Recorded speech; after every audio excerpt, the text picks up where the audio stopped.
Today we are starting with the security part. तो पहला article देखो, digital personal data protection bill 2022। तो जैसा कि आप जानते हो, पिछले कुछ समय से गवर्नमेंट जो है, इनफैक्ट कुछ सालों से ही गवर्नमेंट जो है एक पर्सनल डेटा प्रोटेक्शन बिल लाने की कोशिश करी थी। ठीक है, जो टाइम एंड अगेन हमने देखा था, कभी वो जॉइंट पार्लियामेंट्री कमेटी के पास फंसा हुआ था, वहां से फिर गवर्नमेंट उसको विड्रॉ कर लिया था। ठीक है, तो ये कुछ एक बेसिक टाइमलाइन है जो अपन देख लेते हैं। इसमें एक इम्पॉर्टेंट कमिटी है जो अपने को पता होनी चाहिए about the personal data protection bill. So this committee was called justice Shri Krishna committee, जो कि ministry of electronics and IT ने सेटअप करी थी, so that they can propose और recommend a personal data protection bill. ठीक है, after that the first personal data protection bill that was a draft form of 2018, it was introduced. ठीक है, since draft था तो मतलब यही था कि पब्लिक से थोड़ा सा रिस्पॉन्स या उनका जो रिएक्शन है उसके ऊपर, या उनके जो इनपुट्स है उनको गैदर करना था। ठीक है, then government made some revision through this draft and finally a personal data protection bill was tabled in parliament in 2019। वहां से ये जो बिल था, this was referred to a joint committee of both the houses, and 2019 से लेकर दिसंबर 2021 तक ये जो बिल था, this was with a joint parliamentary committee. ठीक है, आफ्टर दैट 2021 के अंदर इसके ऊपर जॉइंट पार्लियामेंट्री कमेटी जो है वो अपना एक रिपोर्ट सबमिट करती है, जिसमें बहुत सारे रिकमेंडेशंस दिए होते हैं। ठीक है, उन रिकमेंडेशन को कुछ हद तक गवर्नमेंट जो कंसीडर करती है, and considering that fact only the government withdraw the personal data protection bill of 2019। ठीक है, अब उसको रिप्लेस करने के बाद जब हटा लिया है गवर्नमेंट ने, अब उसकी जगह ये नया जो digital personal data protection bill है इसको इंट्रोड्यूस किया गया। ये भी अगेन ड्राफ्ट फॉर्म ही है। सो ये जो बिल है ये कॉम्प्रिहेंसिव लीगल फ्रेमवर्क प्रोवाइड करता है, ताकि जो हमारा एंटायर डिजिटल इकोसिस्टम है, जिसके अंदर हमारा पर्सनल डेटा जो है वो यूज हो रहा है, उसको गवर्न कर सके। ठीक है, और ये जो बिल है this seeks to provide processing of digital personal data in manner that recognize both the right of individual to protect their personal data and the need to process it for lawful purposes। ठीक है, तो दोनों and पे recognise करता है। किसी body को आपका अगर कोई पर्सनल डेटा चाहिए तो वो लॉफुली अगर उसको एक्वायर कर रहा है तो उसको प्रोसेस करने का भी जो राइट है वो है। एट द सेम टाइम आपको भी अपना जो डेटा, पर्सनल डेटा आपने शेयर किया है उसको प्रोटेक्टेड, या आपकी जो प्राइवेसी है उसको प्रोटेक्ट करने का पूरा राइट है। ठीक है, तो दोनों साइड को ये बैलेंस करता है। अब फीचर क्या है इस ड्राफ्ट बिल के? पहला है नोटिस एंड कंसेंट। ठीक है, तो कंसेंट का मतलब आप समझते हो कि जो यूजर है जिसका डेटा यहाँ पे लिया जा रहा है उसकी प्रायर कंसेंट होनी चाहिए, तभी उसका जो डेटा है उसको प्रोसेस किया जाएगा, और इसके लिए प्रायर नोटिस दिया होना चाहिए। ठीक है, जैसे कई बार आप ऑनलाइन वेबसाइट्स पे विजिट करते हो तो आपसे पहले पूछेगा कि हम आपकी जो कंसेंट है उससे ही हम लोग आपका डेटा प्रोसेस करेंगे। अगर आप उस चेक बॉक्स को क्लिक नहीं करते तो वो फॉर्म जो आगे नहीं बढ़ता है। ठीक है, तो इस तरीके से आपको पहले प्रायर कंसेंट देनी होगी, and then your data could be process by any data intermediary और डेटा फिड्यूशरी। ठीक है, ये कुछ टर्म है इस बिल के अंदर। आगे जाने से पहले हम थोड़ा सा ये पूरे के पूरे जो इंपॉर्टेंट टर्मिनोलॉजीज हैं इनका मतलब देख लेते हैं। कई बार यूपीएससी प्रीलिम्स वगैरह में डायरेक्ट पूछ सकता है कि फिड्यूशरी क्या होता है। ठीक है, या प्रिंसिपल क्या होता है, या मैच द फॉलोइंग में दे सकता है ये सब सवाल। तो देखो, डेटा प्रिंसिपल कौन है? Data principal is basically the person whose data is being collected. यानी अगर लेट्स से मैं मेरा डेटा किसी वेबसाइट के ऊपर दे रहा हूँ, ठीक है, प्रोसेसिंग के लिए, तो I am the data principal, and the firm or that organization that is using that or collecting that data for processing for any purpose, like uh, for any purpose for which you are wanting to take some sort of service। ठीक है, तो वहां पे data fiduciary आता है। ठीक है, तो ये इंडिविजुअल भी हो सकता है, कंपनी भी हो सकता है, फर्म भी हो सकता है, या कोई स्टेट या स्टेट की कोई बॉडी भी हो सकती है। ठीक है, तो ये डेटा फिड्यूशरी एक बहुत बड़ा या एक बहुत कॉम्प्रिहेंसिव एंटिटी को बोलेंगे हम लोग। ठीक है, नेक्स्ट कंसेंट मैनेजर है। तो कंसेंट मैनेजर एक रजिस्टर्ड एंटिटी है जो अकाउंटेबल होगी डाटा प्रिंसिपल को। ठीक है, यानी मेरे को अकाउंटेबल होगी, और ये वर्क करेगी on the behalf of data principal. ठीक है, जिस कंपनी के लिए या जिस एंटिटी के लिए ये डेटा कलेक्ट किया जा रहा है उसके बिहाफ पे ये वर्क करेगा। ठीक है, तो आपका कंसेंट अगर है तभी कंसेंट मैनेजर के थ्रू वो आपका डेटा आगे पास किया जाएगा। अब नेक्स्ट और सबसे इंपॉर्टेंट सवाल, क्या कह रही है पर्सनल डेटा क्या है? तो पर्सनल डेटा ऐसा डेटा है जिससे कि आपको आइडेंटिफाई किया जा सकता है। ठीक है, जैसे माय नेम, माय एज, ठीक है, जेंडर क्या है, ये सब चीजें जो है ये पर्सनल डेटा के अंदर आ जाएंगी। और भी बहुत सारी चीजें जैसे मोबाइल नंबर, आपका आधार कार्ड नंबर या और कोई ऐसा इंपॉर्टेंट गवर्नमेंट डॉक्यूमेंट, ये सब आपके पर्सनल डिटेल में आ जाएगा जिसके थ्रू कोई भी पर्सन आपको आइडेंटिफाई कर सकता है। ठीक है, नेक्स्ट चाइल्ड। तो चाइल्ड की जो नॉर्मल डेफिनेशन है कि 18 ईयर्स जो कम का जो इंडिविजुअल है उसको चाइल्ड कंसीडर किया जाएगा। और डेटा और पर्सन ये कॉमन सी टर्म है जो आप जानते ही हो। ठीक है, so these were some of the terms, important terms used in under this bill, तो ये थोड़े अपने को पता होने चाहिए। नेक्स्ट, ऑब्लिगेशन जो है डेटा फिडेशियरी की। ठीक है, कि अगर कोई एंटिटी मेरा डेटा यूज कर रही है तो उस पर क्या क्या ऑब्लिगेशन रहेगा, कैसे मेरा डेटा प्रोसेस होगा, कैसे उसे स्टोर किया जाएगा, और लेट्स से आगे कभी मैं अपनी कंसेंट विड्रॉ कर लेता हूँ। ठीक है, जैसे लेट्स से मैंने ट्विटर पे अपना अकाउंट बंद कर दिया, तो क्या ट्विटर के पास अब मेरा अकाउंट रहेगा नहीं रहेगा? ठीक है, उसके ऊपर भी ऑब्लिगेशन क्रिएट करता है कि कब उसे ये डेटा इरेज कर देना है। ठीक है, नेक्स्ट, अगर कोई ब्रीच होती है, let's say at any point my data is used for some other purpose other than the process intended, या जिसके लिए मैंने कंसेंट दी थी उस प्रोसेस के अलावा अगर डेटा को यूज किया जा रहा है तो इसे ब्रीच माना जाएगा। And at this point the data fiduciary must inform the board and the data principal. ठीक है, यानी एक जो बोर्ड है, इसके लिए आगे हम लोग देखेंगे एक बोर्ड भी इसमें एस्टेब्लिश किया गया, तो उसको भी इन्फॉर्म करना पड़ेगा, साथ ही मुझे भी वो कंपनी इन्फॉर्म करेगी कि मेरे डेटा का ऐसे ब्रीच हो गया। ठीक है, अगर वो उनके एंड से नहीं हुआ है तो, मतलब उन्होंने जानबूझ के नहीं किया तो। ठीक है, next, deletion of personal data. अगर कोई उसका पर्पस सर्व हो गया है तो उसको डिलीट कर देना चाहिए। ठीक है, उसके ऊपर भी ये बात करता है। और फिर और सबसे इंपॉर्टेंट चीज इसमें कि जो भी डेटा फिडेशियरी है, ठीक है, जो भी एंटिटी डेटा प्रोसेस कर रही है उसको एक डाटा प्रोटेक्शन ऑफिसर रखना पड़ेगा जो डेटा से रिलेटेड जितनी भी क्वेरीज है, कंसर्न है, उन सबको एड्रेस करेगा। ठीक है, प्लस एडिशनल ऑब्लिगेशन रखे गए हैं इन केस जो पर्सनल डेटा है वो बच्चों का है। ठीक है, वहां पे पेरेंट्स से उसके लिए कंसेंट ली जाएगी। नेक्स्ट, सिग्निफिकेंट डेटा फिड्यूशरी का भी एक क्लासिफिकेशन किया गया है। मतलब डेटा फिड्यूशरी तो इन जनरल हो गया, लेकिन हम उसके अंदर भी एक क्वालिफायर लगाया है which is significant data fiduciary. तो ये ऐसे डेटा प्रोसेसिंग एंटिटीज हैं जो कि बहुत large volume of sensitive personal data को यूज कर रहे हैं या प्रोसेस कर रहे हैं, जैसे फेसबुक, ट्विटर। ठीक है, ये बहुत बड़ी बड़ी कंपनीज हैं जो आपका पर्सनल डेटा स्टोर करके रखती हैं एंड बहुत लार्ज वॉल्यूम में इनके पास ये सब डेटा है। ठीक है, तो this can have negative impact, मतलब अगर इसको गलत तरीके से इस्तेमाल किया गया तो हमारी सॉवरेनिटी या इंटीग्रिटी पे भी इस पे खतरा हो सकता है। तो इसलिए एक क्लासिफिकेशन बना है सिग्निफिकेंट डेटा फिड्यूशरी का, ऐसे एंटिटीज के लिए जो large volume of personal data process कर रहे हैं। ठीक है, इसके अलावा एक इंडिपेंडेंट डेटा ऑडिटर रखना पड़ेगा जो भी डेटा फिड्यूशरी है उनको। Plus they have to conduct a data protection impact assessment and periodic audit to ensure compliance. ठीक है, तो ये रिपोर्ट भी उन्हें शेयर करनी पड़ेगी कि कितनी बार उन्होंने ये ऑडिट करवाया है पीरियोडिकली। ठीक है, तो ये सब डिटेल भी उनको देनी पड़ेगी। Next, duties and right of the data principal. तो यहाँ पे क्या राइट है डेटा प्रिंसिपल के पास और क्या उस पर ड्यूटीज हैं। तो पहला, अगर आपको डेटा प्रोवाइड किया जा रहा है तो आपसे ये माना जाता है या आप पे ये ड्यूटी एक्सपेक्ट की जाती है कि आप जो है अपना डेटा सही सही वहां पे बताओगे। ठीक है, कोई फॉल्स ग्रेवेंस या कंप्लेन नहीं करोगे या कोई इंफॉर्मेशन को जबरदस्ती सप्रेस नहीं करोगे। ठीक है, नेक्स्ट, इसके अलावा आपके पास राइट क्या है एज अ डेटा प्रिंसिपल? तो फर्स्ट, राइट टू इन्फॉर्मेशन है, राइट टू करेक्शन है। ठीक है, अगर आपने कोई गलत डेटा दे दिया तो उसको इरेज होना चाहिए।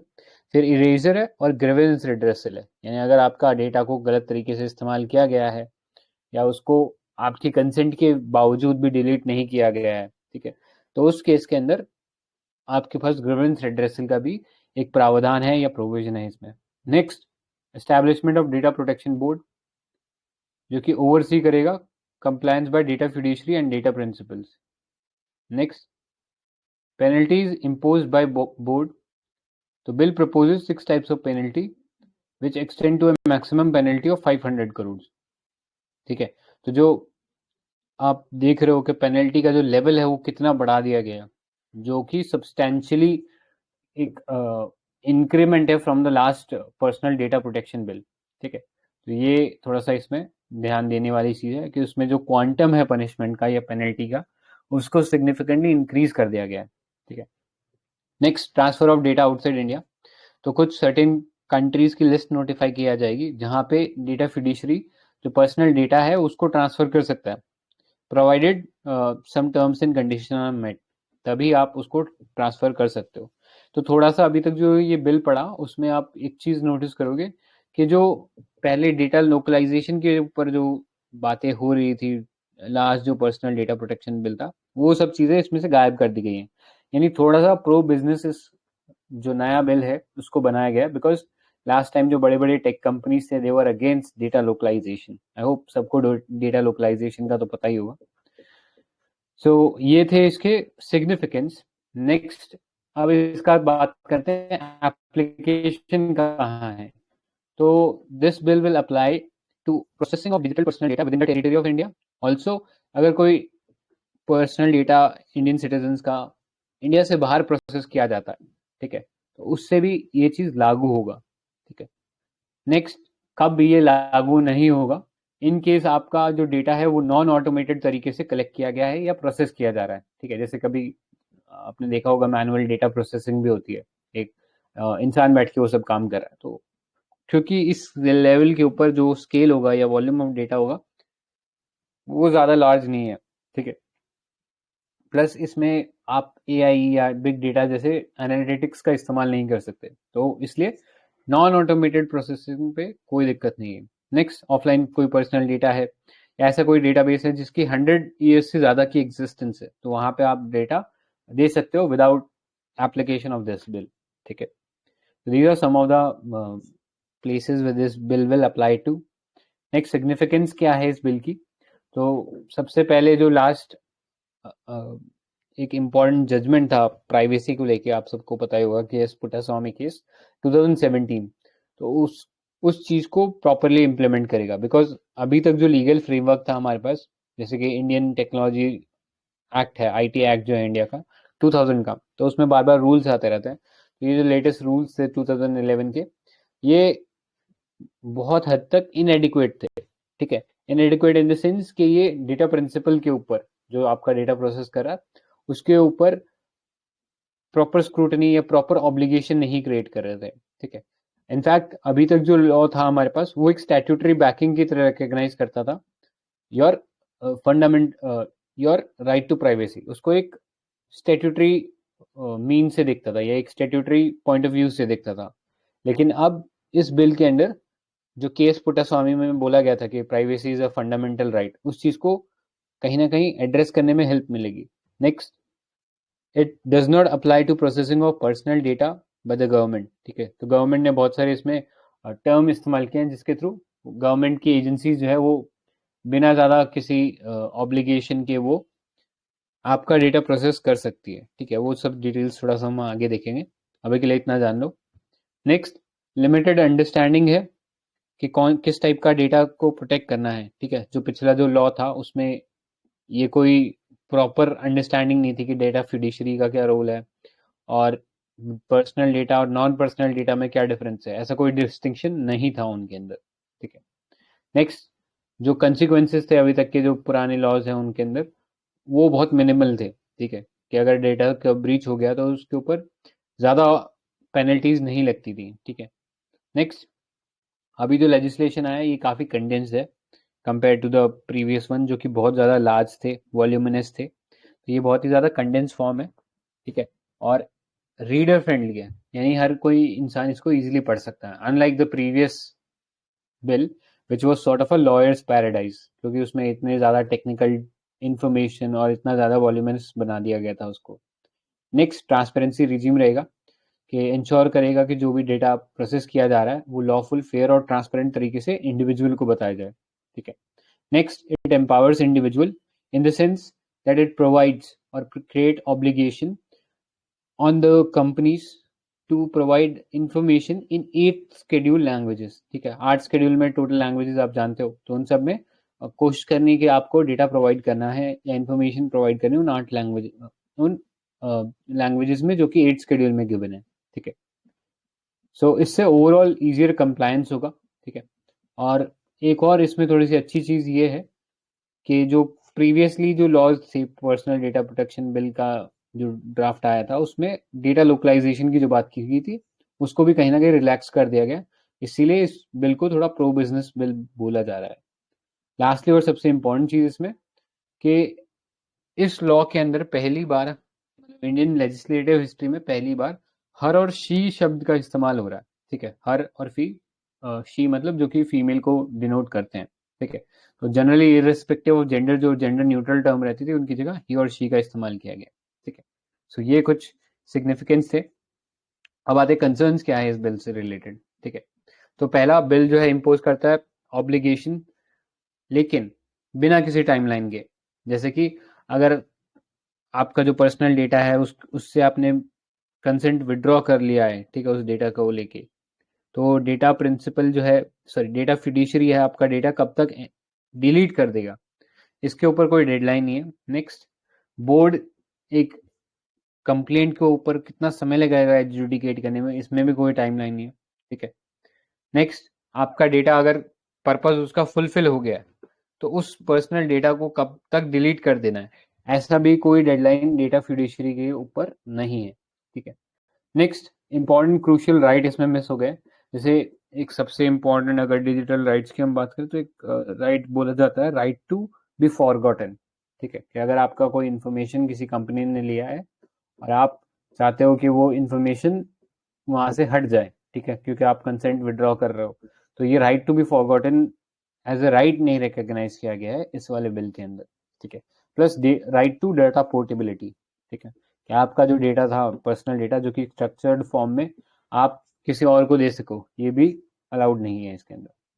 नेक्स्ट, बहुत वाइड डेफिनेशन है इस जो बिल है, इसके अंदर टर्म्स अगर आप देखोगे तो पब्लिक इंटरेस्ट और डीम्ड कंसेंट जैसे बारी बारी शब्दों का इस्तेमाल किया गया है जिनके मल्टीपल मीनिंग्स हो सकते हैं। ठीक है, तो इसी के साथ गवर्नमेंट ने आ, अपने लिए ये पावर रखी है कि वो स्पेसिफाई कर सकते हैं fair and reasonable process purposes for which it can process personal data without consent. ठीक है, तो अगेन अपने आप को गवर्नमेंट ने एक बहुत ब्रॉड पावर दी है ये फेयर एंड रीजनेबल पर्पसेस का क्लॉज लगा के। ठीक है, तो एक जैसे वो कहावत है ना कि ये तोहफा हमने खुद को ही दिया है, तो ये तोहफा गवर्नमेंट ने खुद को ही दे दिया ये फेयर और रीजनेबल का क्लॉज लगा के।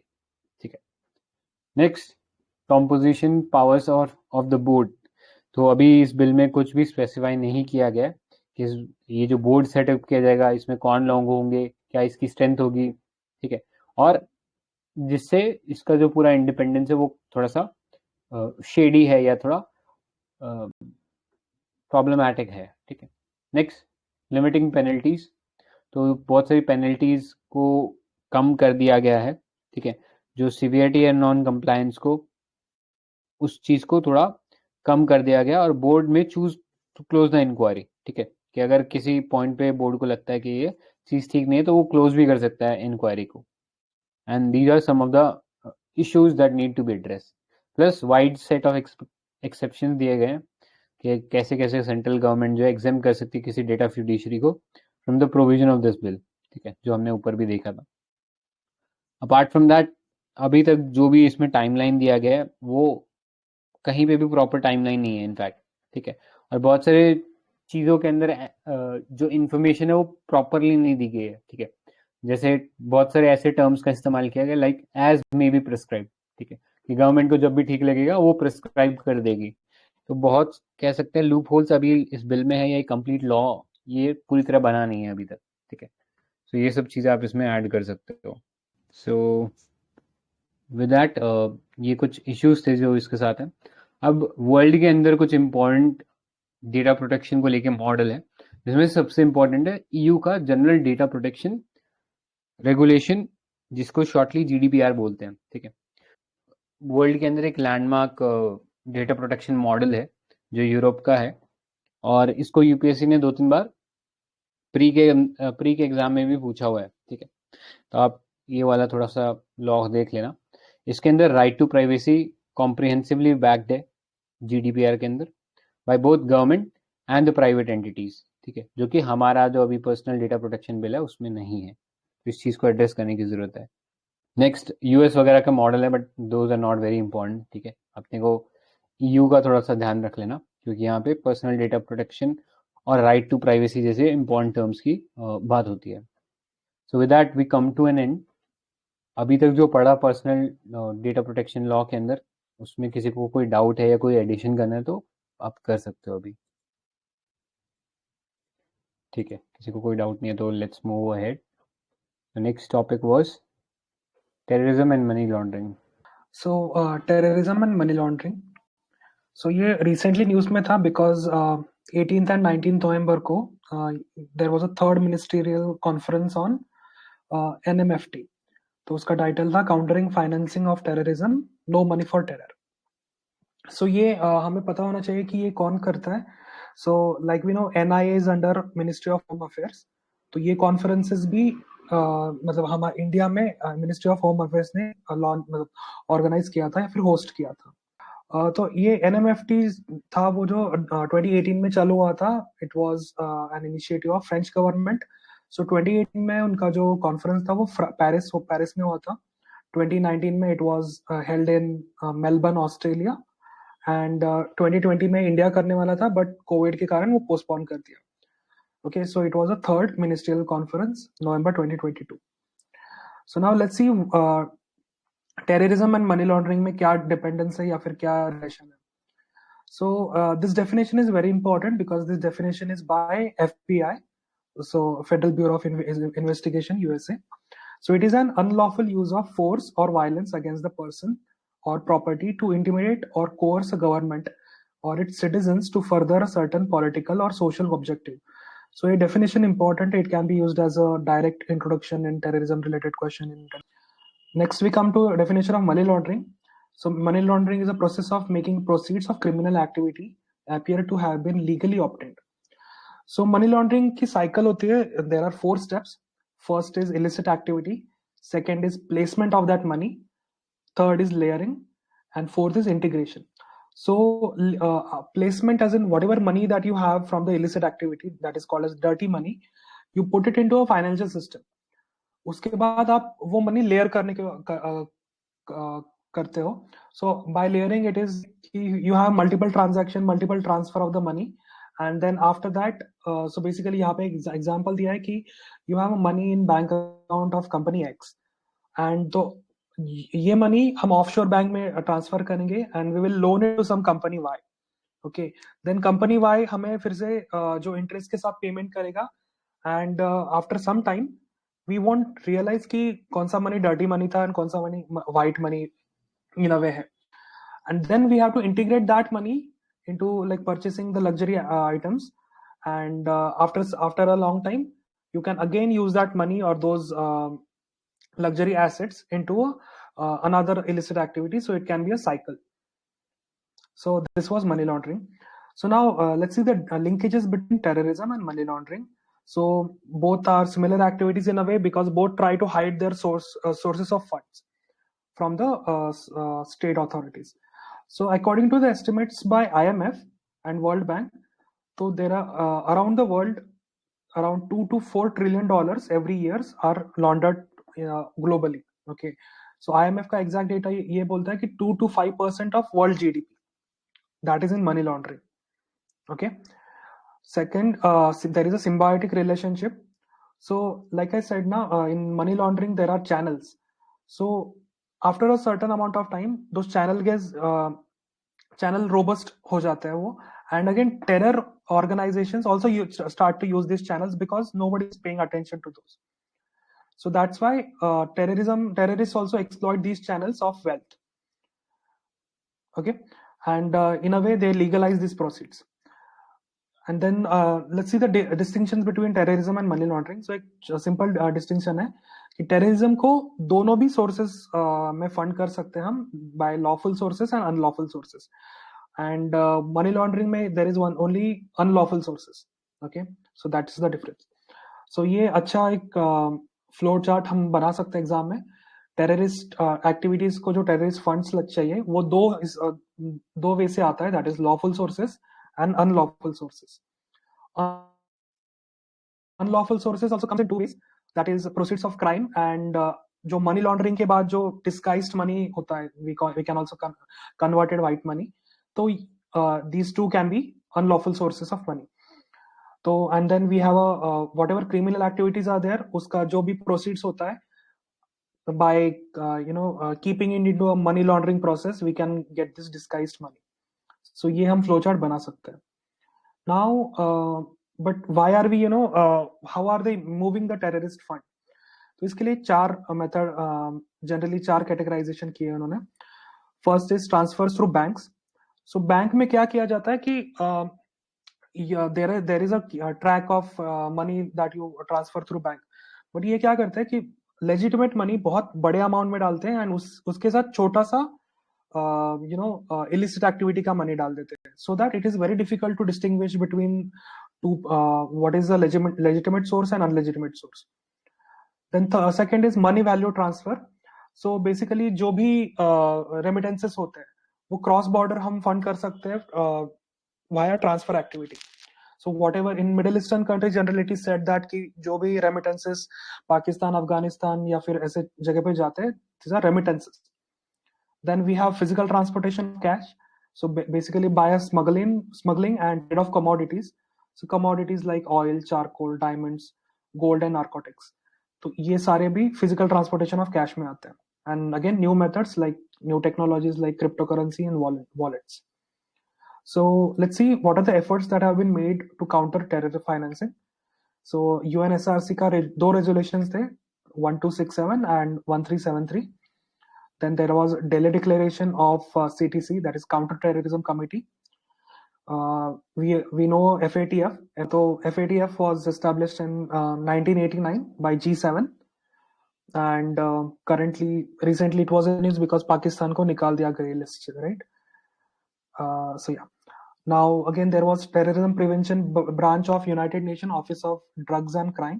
So this works in financing of terrorism, and ये जो United Nations Office of Counter Terrorism है, their motive is to counter terrorism as the name says. Now let's see India ने क्या किया अभी तक. तो India के बाद India के efforts are like we have NIA. So NIA was a constituted under NIA Act 2008. We have UAPA, that is 1967. We have NatGrid. So NatGrid is National Intelligence Grid. तो उसका ये है कि we can enable the intelligence sharing to enhance the India's counter terror capabilities. India has also proposed the permanent secretariat to coordinate bid to fight terror funding. So that is overall approach of beyond border cooperation. So basically it is a initiative to have a coordination at the global level to counter terror funding. Again, there was a convention, Palermo Convention. It was formerly known as United Nations Convention Against Transactional Organized Crime. Okay. It compels ratifying countries to criminalize money laundering via domestic law and to consider all serious crimes as money laundering predicated offenses. India ने जो Palermo convention है वो join किया था 2002 में and ratified it in 2011. ये additional information था. Okay, so now let's see the countering of terror financing. So what are the challenges in it? First, there is a weakness at international level. So since there is no coordination between international organization, it is a huge burden for legislation. So इसका example हम दे सकते हैं कि there is Interpol, right? So Interpol, if they have to work in India, they'll have to go through a lot of bureaucratic hurdles and all. So इसका ये एक example दे सकते हैं. The second is inadequate customer identification policies by the banks. So since we know एक जो route था, that is banking route, transfer of money via banks. What generally happens is उनके पास compliance नहीं होता to verify and identify that customer. And since they and then just to get the more and more customers for the bank, clients for the bank, they just enroll that person. So third is lack of political will. It is because of absence of strong political commitment, it is very difficult to implement the robust anti-money laundering or combating financing of terrorism framework. ये AML CFT framework का ये जो terms है, keywords, we can use it. And we have lack of collaboration, so we fail to enhance the mutual legal assistance, information sharing and cooperation with national sectors and across the borders. Non-cash methods, जो अभी मैंने बोला था कि cryptocurrency, digital money, these are increasing day by day. Now, how we can curb the money laundering? So, in a simple way, we can also draw this diagram. We can first prevent, second detect, and then third is suppression of that crime. So, suppression of the crime can be achieved by freezing and seizing of the asset. So, ये terms हम डाल सकते हैं. And in a way, general way, to overcome these challenges, जो भी हमने देखा था challenges, उसका opposite ही way forward होगा. So that is strengthening the financial intelligence. We have to have a well-linked financial intelligence to reveal such terrorist groups. We have to have private sector which could be incorporated to foil these terrorist attacks. Then international cooperation is necessary. We have to involve financial sector and banking sector so that there can be a supervision. Legal backing for that supervision can be provided via government. Then technological upgradation. So there is we cannot say no to these new methods, right? But we can have equally advanced mechanism like big data and artificial intelligence to curb this. Finally, we have to make penal provisions proportionate, like confiscation of the property, जैसे मैंने बोला, freezing and seizing of the assets. So it can work as a punishment for such crimes. So इसमें किसी को भी कुछ add करना है तो वो और एक इम्पोर्टेंट जो हमारा 18th और 19th को एक जो कॉन्फ्रेंस हुआ तो पीएम मोदी का एक कोट है, only a uniform, unified and zero tolerance approach can defeat terrorism. ये हम डाल सकते हैं quote, uniform, unified and zero tolerance approach. Nicely explain. इसमें एक टर्म कीवर्ड है जो हमने डिस्कस किया कि बैंकिंग ट्रांजैक्शन को छोटा छोटा करके हम मनी लॉन्ड्रिंग को लेजिटिमेट बना सकते हैं. तो इसके लिए कीवर्ड यूज होता है जो पता होना चाहिए, विच इज कॉल्ड स्मर्फिंग.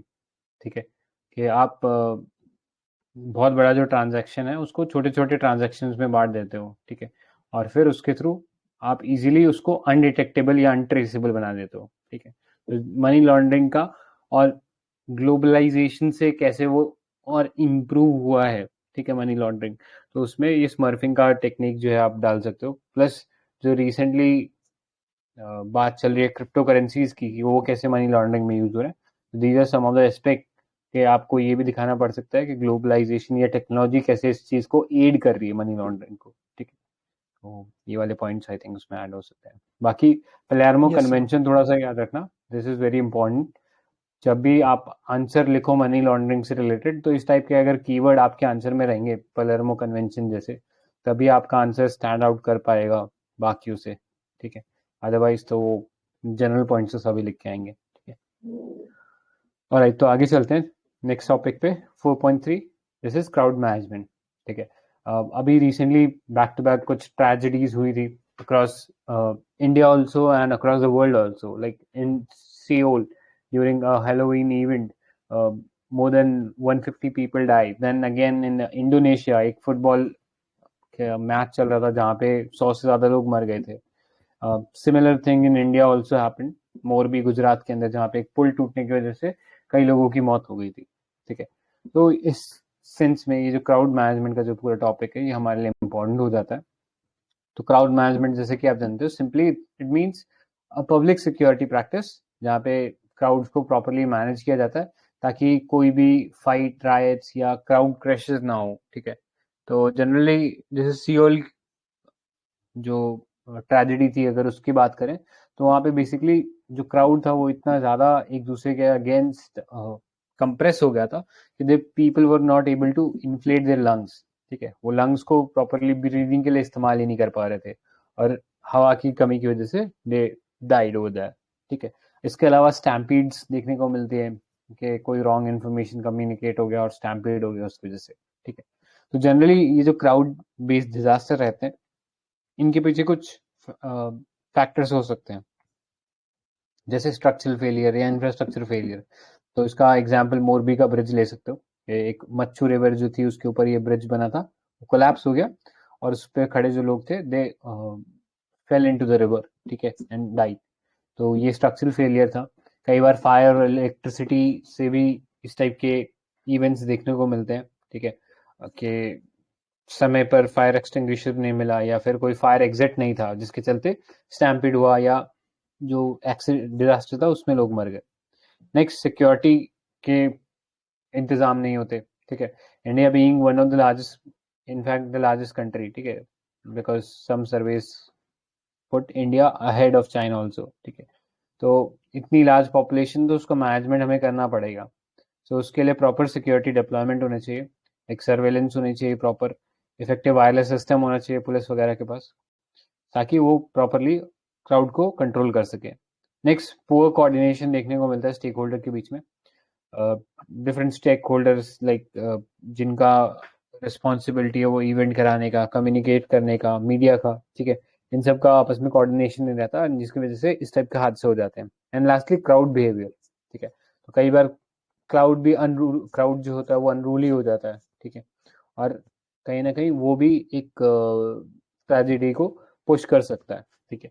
तो एनडीएमए के कुछ गाइडलाइंस है क्राउड मैनेजमेंट को लेके, वो थोड़ा सा अपने को पता होना चाहिए। पहला, प्लानिंग होनी चाहिए प्रॉपर, कि जो इवेंट है उसमें कौन कौन स्टेक होल्डर है, कौन कौन विजिटर है, क्या वेन्यू है और किस टाइम पर वो हो रहा है, ठीक है। ये सारी प्लानिंग पहले से करनी पड़ेगी। साथ ही साथ रिस्क एनालिसिस करना पड़ेगा, ताकि आप पहले ही एंटिसिपेट कर सको फोर्सिएबल हैजार्ड, जैसे कि अगर बहुत बड़ी गैदरिंग है तो स्टैम्पिड होने का खतरा रहता है। सो पहले से ही एक सेफ्टी एग्जिट देना चाहिए, इमरजेंसी एग्जिट एग्जिट जो है हमें प्रोवाइड कराना चाहिए। नेक्स्ट, इमरजेंसी रिस्पॉन्स प्लान होना चाहिए, कि अगर कोई सपोज इमरजेंसी हो जाए तो हमारे पास एक अलर्ट मैकेनिज्म होना चाहिए, जिसे हम प्रॉपरली कम्युनिकेट कर सकें और जो क्राउड है उसको कंट्रोल्ड वे के अंदर डिसमिनेट कर सकें। नेक्स्ट, सेफ्टी सिक्योरिटी मेजर्स होने चाहिए, जैसे कि बैरिकेड्स, रोड ब्लॉक्स, फेंसिंग, ताकि जो फ्लो है लोगों का वो स्मूथ हो सके, ठीक है। Next, health hygiene and medical services appoint करके रखनी है, ठीक है, कि एम्बुलेंस हो गया, फर्स्ट एड किट्स हो गई, ये सब अवेलेबल होनी चाहिए ऐसे किसी वेन्यू पे जहाँ पे लार्ज क्राउड गैदर हो रहा है। नेक्स्ट, इंफॉर्मेशन डिसमिनेशन होना चाहिए।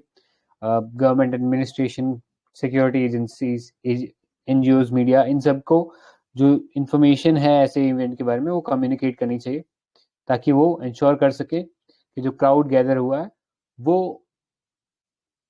सक्सेसफुली अपना जो भी वर्क है उसको कंप्लीट कर सके विदाउट एनी मिस हैपनिंग, ठीक है। So these are some of the aspect, ज़्यादा इंपॉर्टेंट नहीं है, जो चीज़ें हैं बहुत जनरल है, सबको पता ही होंगी, बस इसको थोड़ा सा प्रॉपरली रिप्रेजेंट करना आना चाहिए, ठीक है। तो ये पॉइंटर्स मैंने मार्क कर दिए, इसको देख लेना, बाकी तो आई थिंक सबको पता ही होगा, will not go into much of depth.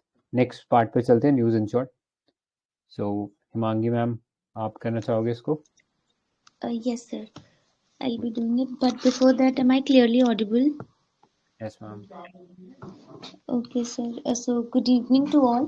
I'll be dealing with news in shorts today. First topic is critical information infrastructure. All you need to know is that the information, the personal information, which are under threat due to cyber threats and many other things which we have been seeing.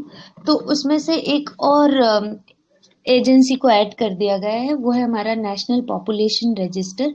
जैसे कि transport, power, energy, telecom, government में, bank में, strategic public enterprises, इन सब में हमारी personal details होती हैं और यहाँ से हमारे पर्सनल डिटेल्स या इंफॉर्मेशन की चोरी काफी ज्यादा कह सकते हैं थ्रेटफुल है। तो उसमें एक नेशनल पॉपुलेशन रजिस्टर भी ऐड हो गया है।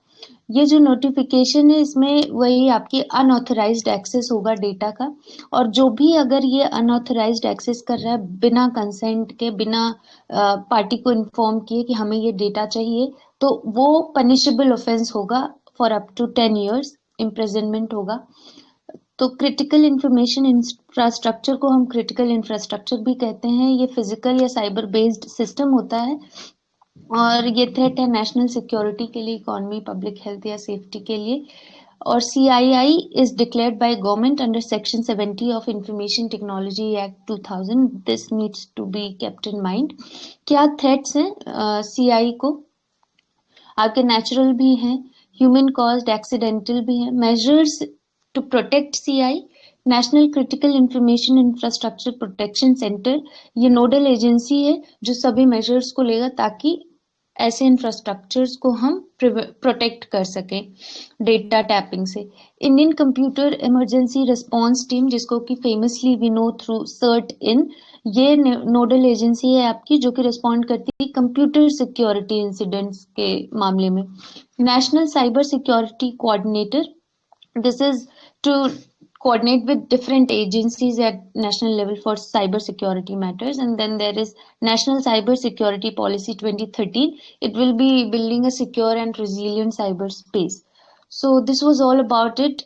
It's quite important. Next topic is International Counter Ransomware Initiative, again related to security.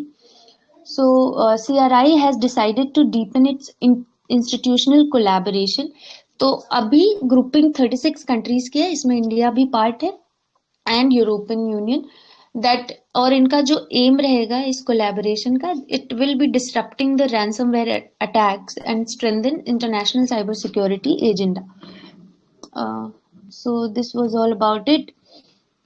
Next is blue bugging. Blue bugging में बेसिकली आपका ब्लूटूथ के थ्रू हैकिंग कर लेना डिवाइस को, दैट इज ब्लू बगिंग।